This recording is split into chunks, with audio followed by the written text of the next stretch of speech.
ሰላም ሰላም ቤተሰብ በያላችሁበት ሰላማችሁ ይብዛ። እነሆ ዛሬ ክፍል 2 ከሸ እስከ ተ ያሉ የአማርኛ ፊደላቶችን ማንበብና መጻፍ ይዘን መጥተናል። ቤተሰብ በውስጥ መስመር መማር የምትፈልጉ በኢሞ፣ ቴሌግራም እንዲሁም በዋትስአፕ ታች ላይ ባስቀመጥንላችሁ ስልክ ብትደውሉ ታገኙናላችሁ። ከኛ ጋር አብራችሁ ከሆናችሁ ማታነቡት ማትጽፉት የአማርኛ ቃላት እንዲሁም አረፍተ ነገር አይኖርም። አብራችሁኝ ሁኑ። የአማርኛ ፊደላትን ዛሬ እናነባለን። ሸ ሸ ሹ ሺ ሻ ሼ ሺ ሾ ሾ ሸ የምንላት ፊደል እዚህ ጋር እንደምናያት ከላይ አግድም አላት።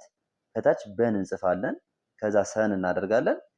ከዛ በኋላ አግድም እናደርጋለን ማለት ነው። ይህች ማን ሆነች? ሸ። ሹ የምንላቸው ሁለተኛ ፊደላቶች ሁሉም ሁለተኛ ፊደላቶች ምን አላቸው? ቅጥያ አላቸው ማለት ነው። ሹ እዚህ ጋር ቅጥያ አላቸው። ሺ የምንላቸው ደግሞ ወደ ግራ በኩል የዞረ ጫማ ነገር አላቸው። ሺ። ሻ የምንላት የቀኝ እግሯ ረዥም ይሆናል። እዚህ ጋር እንደምናየው የግራ እግሯ አጭር ነው፣ የቀኝ እግሯ ረዥም ነው ማለት ነው። ሼ የምንላት ደግሞ አምስተኛ ፊደል። አምስተኛ ፊደላቶች ሁሎች በሚባል ደረጃ ምን አላቸው? ቀለበት አላቸው ማለት ነው። እዚህ ጋር እንደምናየው ቀለበት አላቸው። ሺ የምንላቸው ደግሞ ባለ ሁለት እግሮች በብዛት ምን ይላሉ? ወደ ግራ በኩል ይዞራሉ። ወደ ግራ በኩል ዘመም ይላሉ። ከላይ ከጭንቅላታቸው የተገጠረባቸው ፊደላቶች ወደ ግራ በኩል ዘመም ይላሉ ማለት ነው። ሾ የምንላት ደግሞ የቀኝ እግሯ አጭር፣ የግራ እግሯ ረዥም ይሆናል። እንደምናየው እዚህ ጋር የቀኝ እግሯ አጭር ነው፣ የግራ እግሯ ረዥም ይሆናል ማለት ነው። በቀጣይ የምናየው ደግሞ ቀ ነው። ቀ ስንል ቀለበት እንላለን አይደል? እሷ ራሱ ቀለበት ነው የምትመስለው። እዚህ ጋር እንደምናያት ቀለበት ትመስላለች ማለት ነው። ቀ እንላታለን።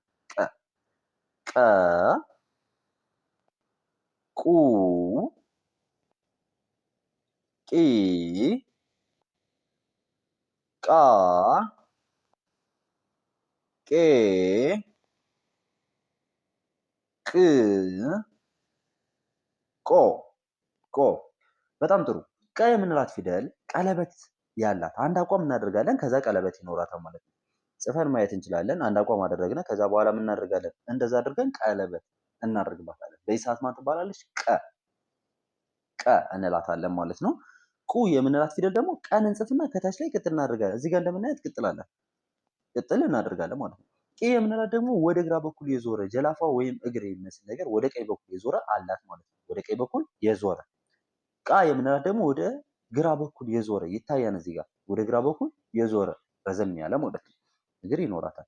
ቄ የምንላት አምስተኛ ፊደሎች ሁሎችን በሚባል ደረጃ ምን አላቸው? ቀለበት አላቸው ማለት ነው። ቅ የምንላት ወደ ግራ በኩል ዘንበል ይላሉ ወይ ወደ ግራ ቅጥያ ይኖራቸዋል። የትኞቹ?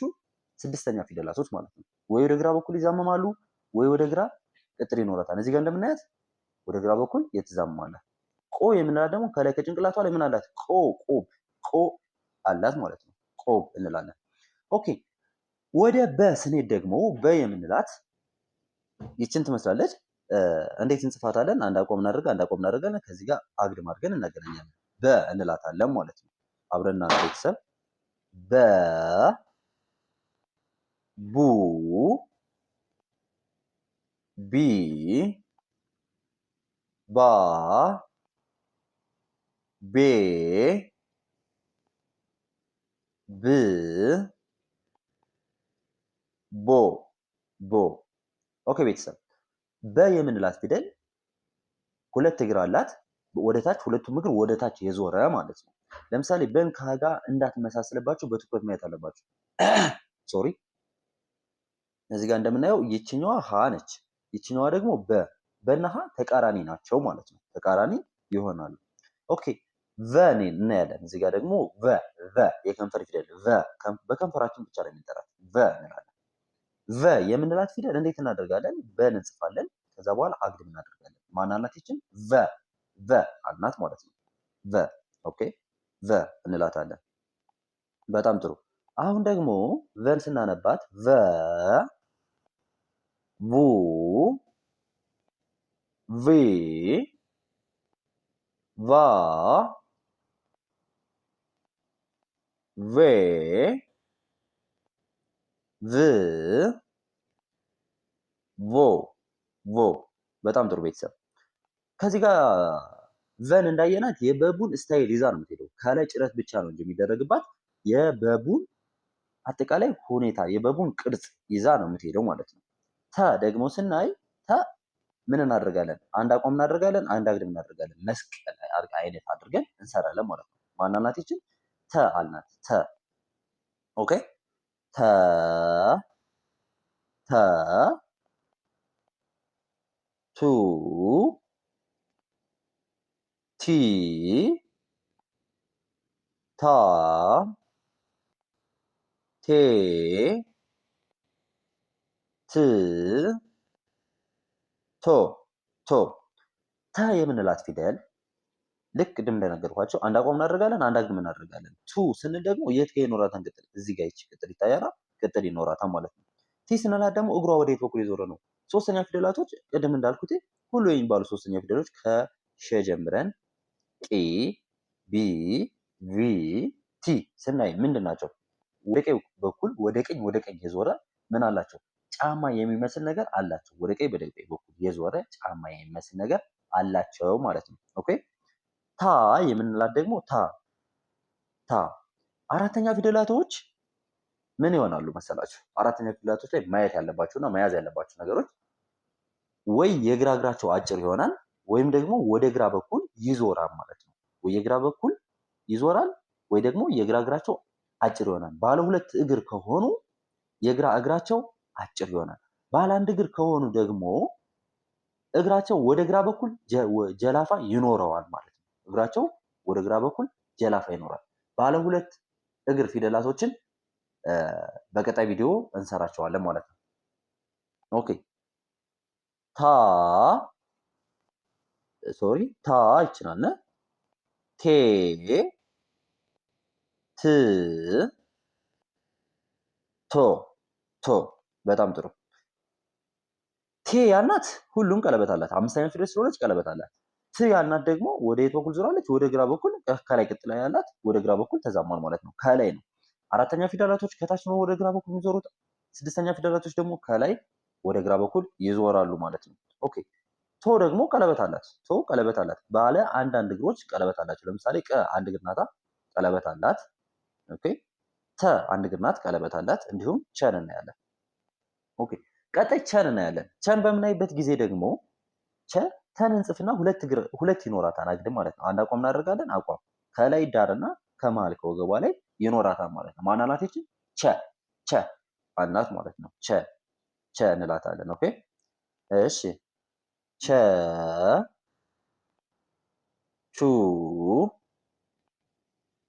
ቺ ቻ ቼ ች ቾ ኦኬ ቤተሰብ አሁን እዚህ ጋር እንደምናየው ባለ ሁለት እግር ከሆኑ ብዙ ጊዜ ባህሪያቸው ተመሳሳይ ይሆናል ማለት ነው። ባህሪያቸው ተመሳሳይ ይሆናል። ባለ አንድ እግር ከሆኑ ደግሞ ባህሪያቸው አሁንም ተመሳሳይ ይሆናል ማለት ነው። ለምሳሌ እዚህ ጋር እንደምናየው ቸ ባለ አንድ እግር ናት፣ ተ ባለ አንድ እግር ናት፣ ቀ ባለ አንድ እግር ናት። እንደምናያቸው ቁ ሁለቱም ወደ ቀኝ በኩል የዞረ ቅጥ ያላቸው፣ ቂ ወደ ቀኝ በኩል የቆመ ጀላፍ አላቸው የዞረ። አራተኛዋ ደግሞ አሁንም አራተኛ ፊደላቶች ምን ይሆናሉ? ቃ ታ ቻ የምንላቸው ሶስት ፊደላቶች ባለ አንድ እግር ስለሆኑ ነው እነዚህን ብቻ ነው እያወራኋቸው ያለሁት ማለት ነው። ወደ ግራ በኩል የዞር አላቸው ማለት ነው። ቄ አምስተኛ ሁሉም ባለ አንድ እግርም ባለ ሁለት እግር ፊደላቶችም ምን አላቸው? ቀለበት አላቸው። አምስተኛ ፊደላቶች ምንም ሊያስቸግራቸው አይጠበቅም። ከታች ከእግራችሁ ታች መጨረሻ ወደ ቀኝ በኩል የዞረ ቀለበት ካላቸው አምስተኛ ፊደል ነው።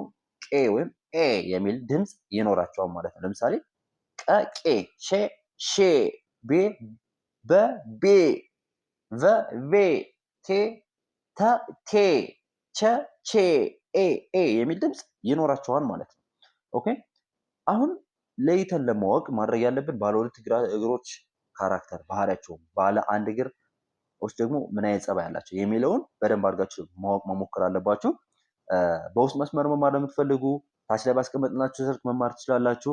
በሳምንት 5 ቀን እንዲሁም በቀን አንዳንድ ሰዓት እየሰጠን እንገኛለን። በትምህርታችን ሙሉ ኮንፊደንስ እና ኩሩ አድርገን ያለው ሰውና ኩሩ አድርገን እንልካችኋለን ማለት ነው። እስካሁን አብራችሁኝ ስለቆያችሁ ከልብ አመሰግናለሁ። ቻናሉን ሰብስክራይብ እንዲሁም ቪዲዮውን ላይክ ታደርጉ ዘንድ በአክብሮት ጠይቃችኋለሁ። መልካም ጊዜ ተመኘሁ።